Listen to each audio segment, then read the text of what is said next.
민수기 8장입니다.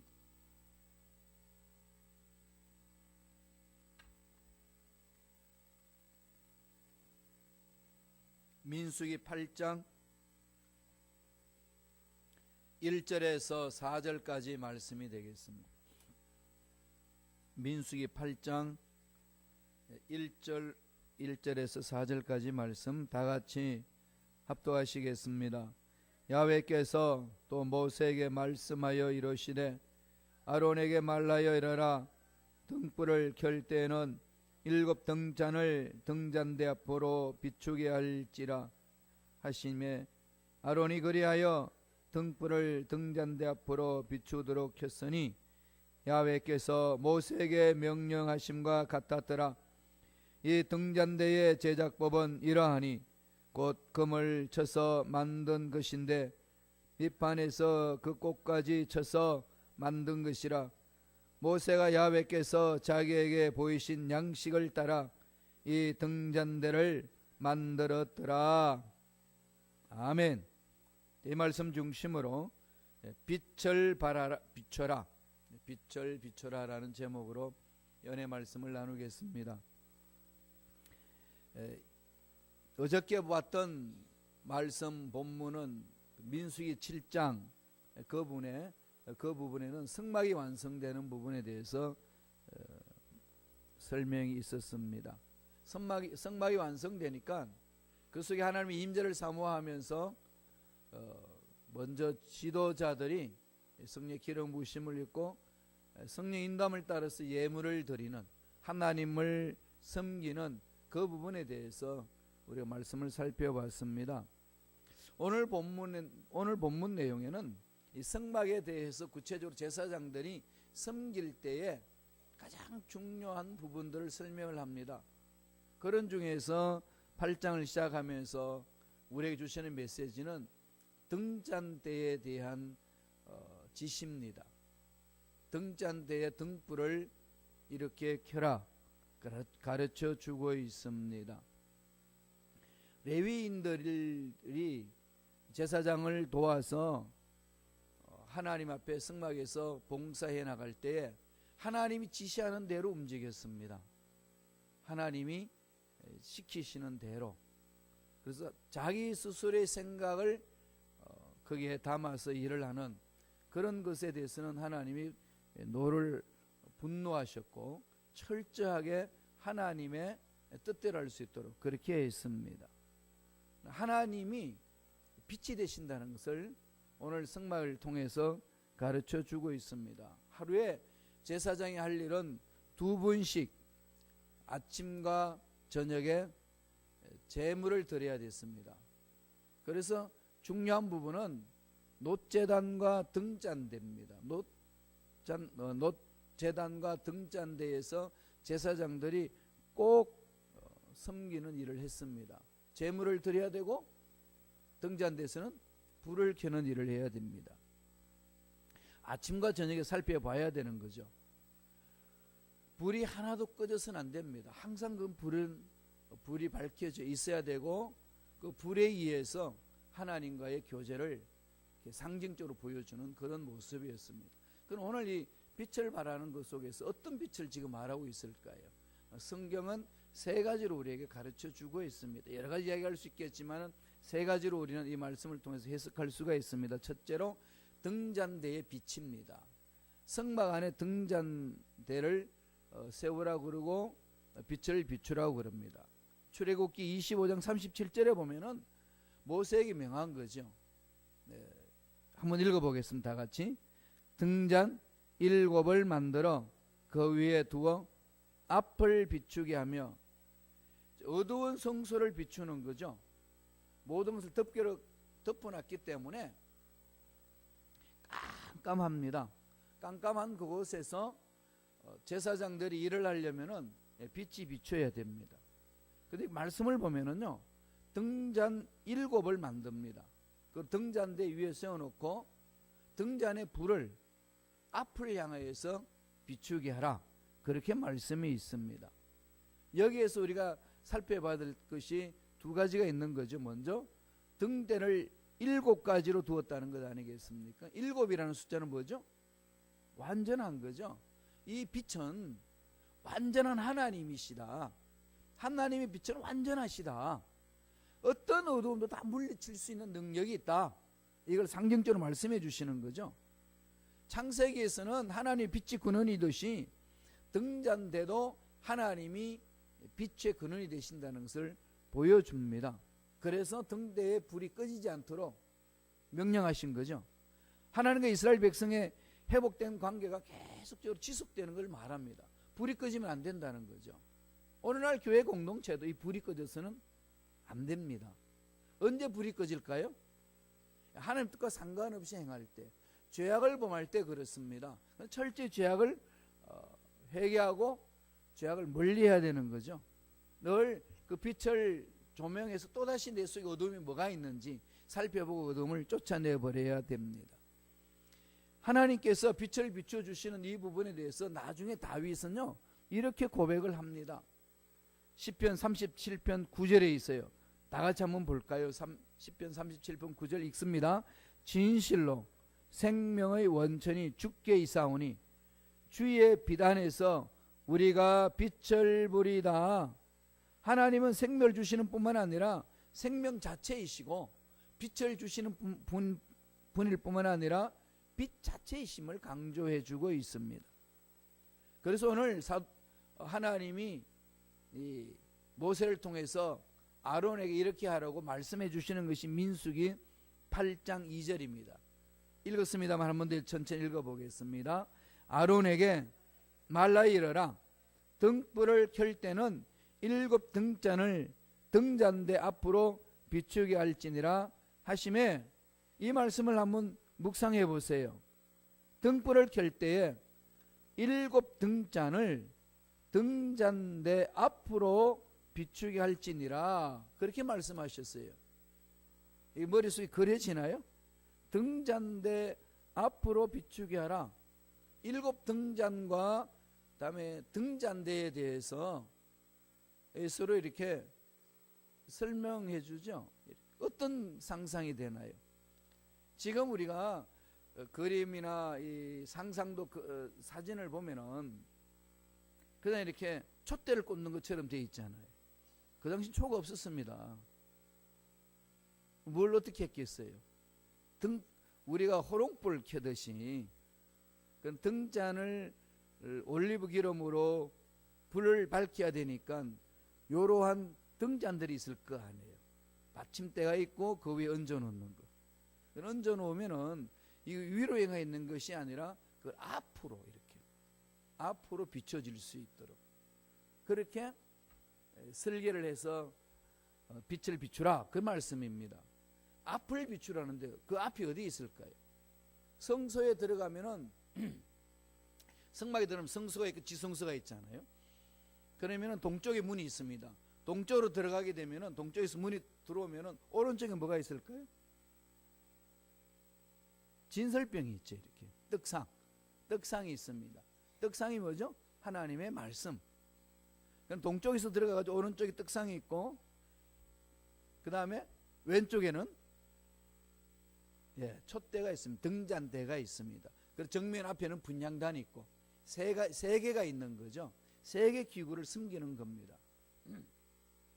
떡상은 하나님의 말씀을 상징하는 거고, 등잔대는 성령을 상징하는 거고, 앞에 분향단은 기도를 상징하는 겁니다. 하나님의 빛 제물을 드릴 때에 가장 기본적으로 해야 될 것이 떡상 말씀이 있어야 되고, 성령의 기름 부으심이 빛이 있어야 되고, 우리의 기도가 있어야 됩니다. 하나님께 올려지는 모습이죠. 그러니까 등잔대 앞으로 비추게 하라는 것은 왼쪽에 등잔대를 세워놓으면은 그 등잔을 앞으로 비추면은 빛이 어디로 행할까요? 떡상으로 행하는 거죠. 떡상을 비추는 겁니다.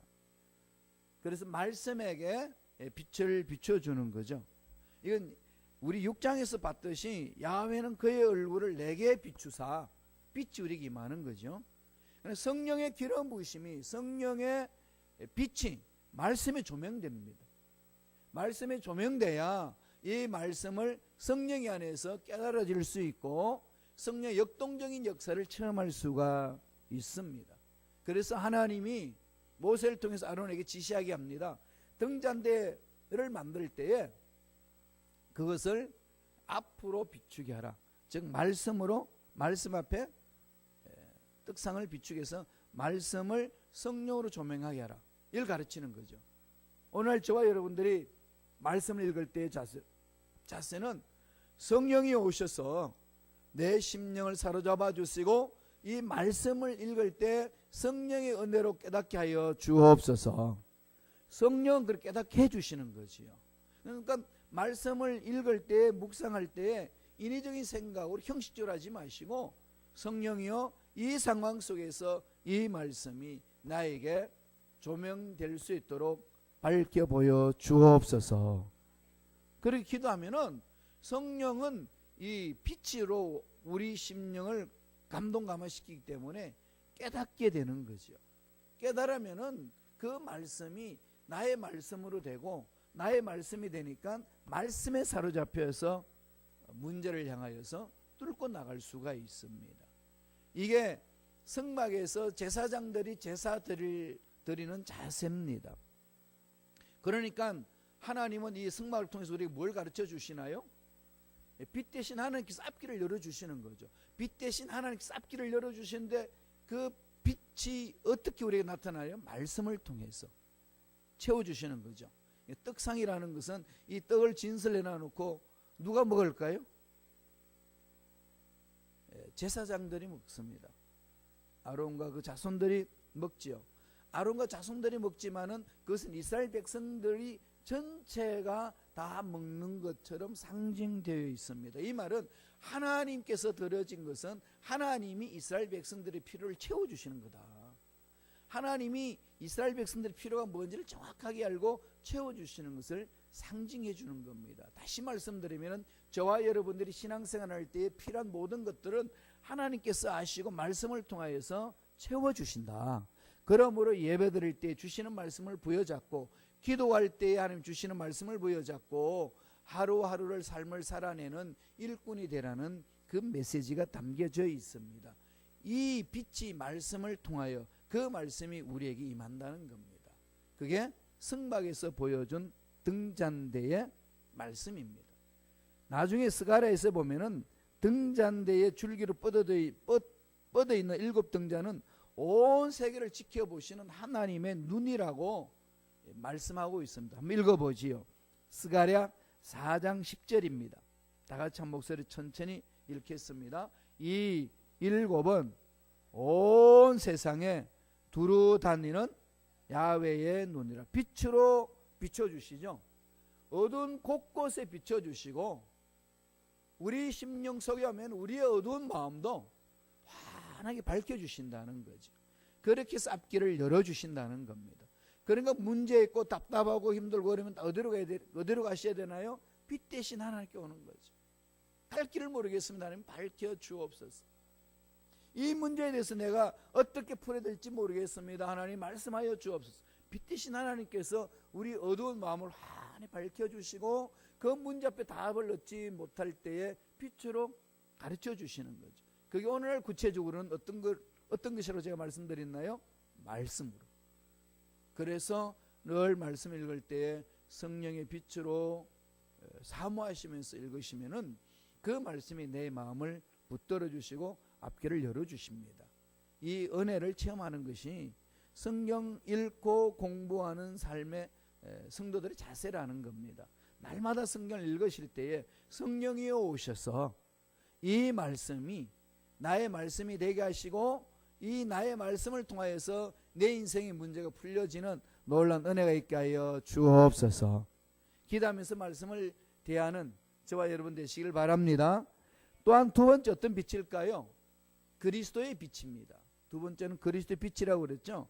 사도 요한은 이 성막에 있는 이 빛을 그대로 받아서 예수님을 사람들의 빛이다, 세상의 빛이다, 스가랴가 7 등잔이 온 세계를 비춰나는 눈이라 그런 것처럼 그러한 일들을 이루기 위해서 예수님이 구세주로 이 땅에 오셨고 그분이 무슨 일을 하느냐? 세상에 빛을 비춰주기 오셨다. 그렇게 요한이 증언하고 있는 거죠. 요한복음 1장 4절입니다. 다 같이 읽어볼까요? 한 목소리 읽습니다. 그 안에는 생명이 있었으니 이 생명은 사람들의 빛이라. 깜깜한 세상은 갈 길을 모르잖아요. 깜깜한 세상은 답답하기만 합니다. 사업도 깜깜해버리고 직장생활도 깜깜하고 가정의 나의 삶도 깜깜해버리면 절망밖에 없습니다. 이런 깜깜한 곳에서 빛을 비춰주신 분이 예수 그리스도라고 요한은 그렇게 말합니다. 이것은 선지자 이사야가 예언한 말씀이에요. 이사야 49장 6절입니다. 다 같이 읽겠습니다. 내가 또 너를 이방의 빛으로 삼아 나의 구원을 베풀어서 땅끝까지 이르게 하리라. 내가 너를 이방의 빛으로 삼아.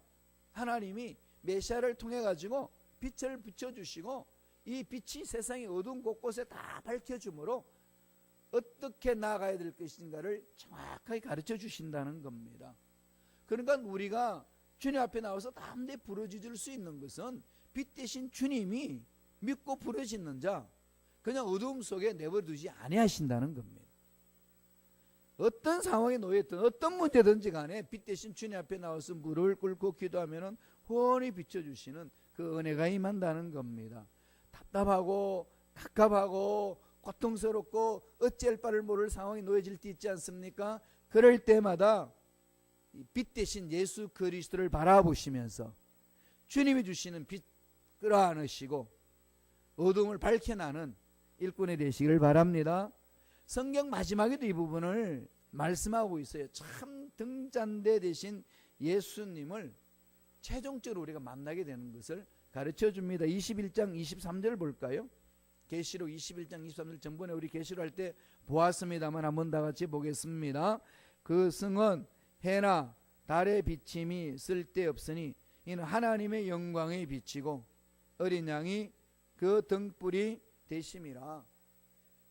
천국 가서 환한 빛이죠. 이제는 특별히 우리가 등잔대를 만들 필요도 없습니다. 하나님 빛이시니까, 주님이 빛이시니까 그 빛을 우리는 십자가를 통해서 체험하는 거죠.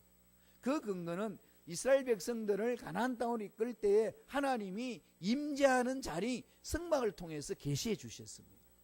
바로 성막 안에 있는 등잔대는 그걸 말하는 거죠. 그걸 한마디로 말하면은 성령의 빛을 말합니다. 성령의 기름 부으심을 말하고 성령의 능력을 말하는 겁니다.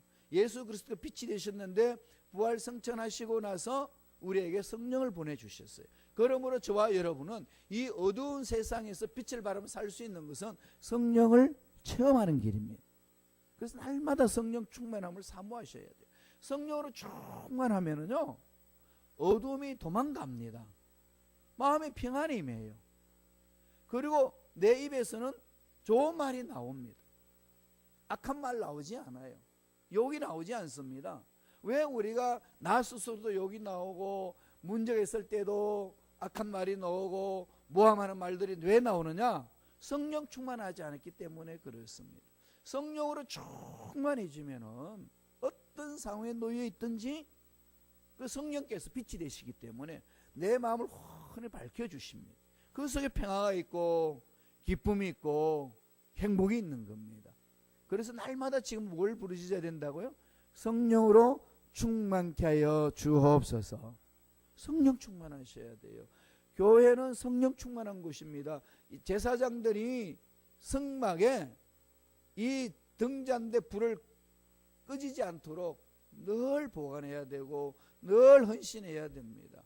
마찬가지로 교회 공동체 내도 저와 여러분이 성령의 불이 꺼지지 않도록 늘 사모하고 성령의 불이 임하도록 기도하고 함께 뭉쳐야 합니다.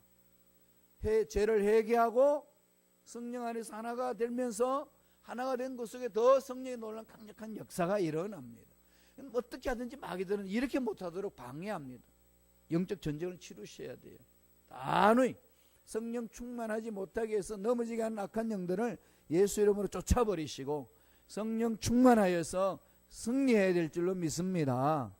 이 성막에서 보여준 사건이 그렇게 맥을 이어서 나옵니다. 지금은 우리가 천국에서 볼 그 빛을 예수로 인하여서 우리는 체험을 하고 지금은 성령 충만함으로 그것을 맛보며 누리는 겁니다. 그러면 마지막 세 번째 빛 어떻게 해야 될까요? 어떤 빛을 말합니까? 성도의 빛을 말합니다. 등잔대의 빛이 예수 그리스도의 빛으로 성령의 기름 부으심 안에서 잠기게 하고 잠겼던 저와 여러분은 이제는 우리가 빛을 발해야 됩니다. 빛을 발하는 거죠. 빛이 있으면은요 아무리 감춰도 빛이 새 나갑니다. 그래서 주님이 뭐라고 그러셨나요? 너는 세상의 빛이라.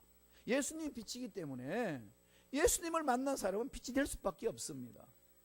그래서 어둠을 밝혀주는 거죠. 이게 저와 여러분들의 해야 될 사명입니다. 주님이 하신 말씀 다 같이 보겠습니다. 마태복음 5장 14절입니다. 마태복음 5장 14절 다 같이 한 목소리 읽겠습니다. 너희는 세상의 빛이나 산 위에 있는 동네가 숨겨지지 못할 것이요. 그렇죠. 빛입니다. 빛은 어둠을 물리치지 빛은 어둠에 잠식당하지 않습니다. 잘 아시잖아요. 교회 성전에 돌았더니 깜깜합니다. 이 깜깜한 이 성전을 어떻게 해야 환하게 만드나요? 스위치를 올리면 돼요. 스위치를 켜면은 불빛이 있어가지고 환해집니다. 환하게 밝혀지지 않습니까?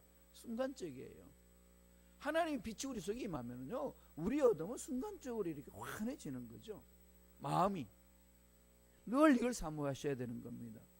순간적으로 이 빛을 비춰서 빛된 삶을 살게 만드는 거죠. 어둠을 몰아내는 거지 빛이 어둠 속에 잠기지 않습니다. 주님 우리를 향하여서 너희는 어둠을 밝히는 빛이라고 했습니다. 그러면 어둠과 빛을 구체적으로 표현하면 어떤 것일까요? 빛은 하나님의 말씀 안에서 사랑하는 거 아니겠어요? 섬겨주고 높이고 세워주고, 어두움은요 서로 미워하고 멸시하고 싸우는 거죠. 빛과 어두움의 차이는 그렇습니다. 주님이 우리에게 너희는 어두움이 아니라 빛이라. 그래서 세상 나가서 빛된 역할을 감당하는 거죠. 그래서 빛을 발하면서 어둠을 몰아내 주는 겁니다. 교회 공동체에 이런 일이 있고 저런 일이 있을 때에 빛 대신 예수 그리스도를 나의 구세주로 믿고 성령에 사로잡힌 자들이 많으면 많을수록 어둠은 물리칠 수 있고 악한 마귀들 쫓아버릴 수 있고 교회 공동체를 아름답게 만들어갈 수가 있습니다. 그러한 일들이 쓰임받는 저와 여러분 되길 축원합니다. 정말 중요한 부분들이죠. 영적 전쟁입니다. 영적 전쟁이라는 걸 절대로 잊지 마세요. 마귀는 어떻게 하든지 넘어지도록 어둠 속에 잠겨버리도록 우리가 빛 대신 것을 빛이라는 사실을 잊어버리게 만드는 거죠. 마태복음 5장 16절 다 같이 읽어보겠습니다. 주님 뭐라고 말씀하시는지 다 같이 읽습니다. 이같이 너희 빛이 사람 앞에 비치게 하여 그들로 너희 착한 행실을 보고 하늘에 계신 너희 아버지께 영광을 돌리게 하라. 우리 해야 될 사명이에요. 빛을 체험한 자들의 삶은 이렇게 가야 된다는 겁니다. 사람 앞에 비치게 하라. 빛을, 사람에게 빛을 비추는 게 어떤 걸까요?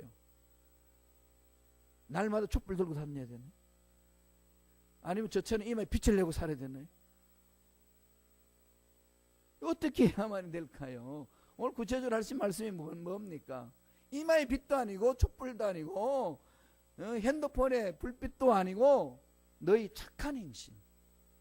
착한 행실. 착한 행실이 빛이 된다는 거죠.